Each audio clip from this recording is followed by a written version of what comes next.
যারা যাদের মধ্যে কোনো অনুশোচনা নেই, এত বছর পরেও ৭১-এর আমাদের গৌরবোজ্জ্বল মুক্তিযুদ্ধে এত প্রাণ এত ত্যাগ ২১-এর বিনিময়ে যারা বিরোধিতা করেছে, তাদের মধ্যে এখন পর্যন্ত যেহেতু কোনো অনুশোচনা নেই, কোনো ঘোষণা নেই সাধারণ মানুষের কাছে, সুতরাং এটা তাদের নিজেদেরকে যদি তারা বাহাদুর মনে করেন তাতে কিছু আসে যায় না।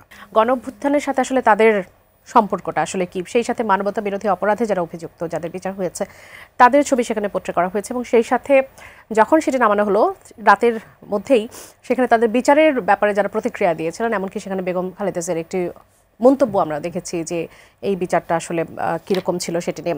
পুরো বিষয়টিকে আপনি কীভাবে দেখছেন? না, আমি দেখছি এভাবে যে যাদের মধ্যে কোনো অনুশোচনা নেই, এত বছর পরেও ৭১-এর আমাদের গৌরবোজ্জ্বল মুক্তিযুদ্ধে এত প্রাণ এত ত্যাগ ২১-এর বিনিময়ে যারা বিরোধিতা করেছে, তাদের মধ্যে এখন পর্যন্ত যেহেতু কোনো অনুশোচনা নেই, কোনো ঘোষণা নেই সাধারণ মানুষের কাছে, সুতরাং এটা তাদের নিজেদেরকে যদি তারা বাহাদুর মনে করেন তাতে কিছু আসে যায় না।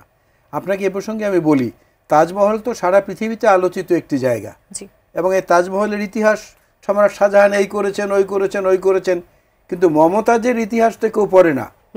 মমতাজকে বিয়ে করার জন্য শাহজাহান তার স্বামীকে হত্যা করেছিলেন, হত্যা করে এনে বিয়ে করেছিলেন। মমতাজ ছিলেন সম্রাট শাহজাহানের ৪ নম্বর স্ত্রী, এবং সম্রাট শাহজাহানের বিয়ে ছিল মোট ৭টি। মমতাজ তার ১৪তম সন্তান প্রসব করার সময় মারা গেছে। মমতাজের মৃত্যুর পরে সম্রাট শাহজাহান আবার তার বোনকে বিয়ে করেছে।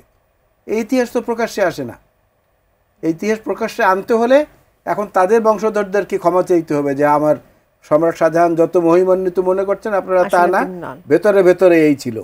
তো একটি রাজনৈতিক দলের এই জিনিসগুলো আগে প্রকাশ্যে এনে ক্ষমা চাওয়া উচিত, তারপরে এসব উদ্ধত্তপূর্ণ কাজ। অসংখ্য ধন্যবাদ আপনাদের দুজনকে আমাদের এই আয়োজনে যুক্ত হবার জন্য।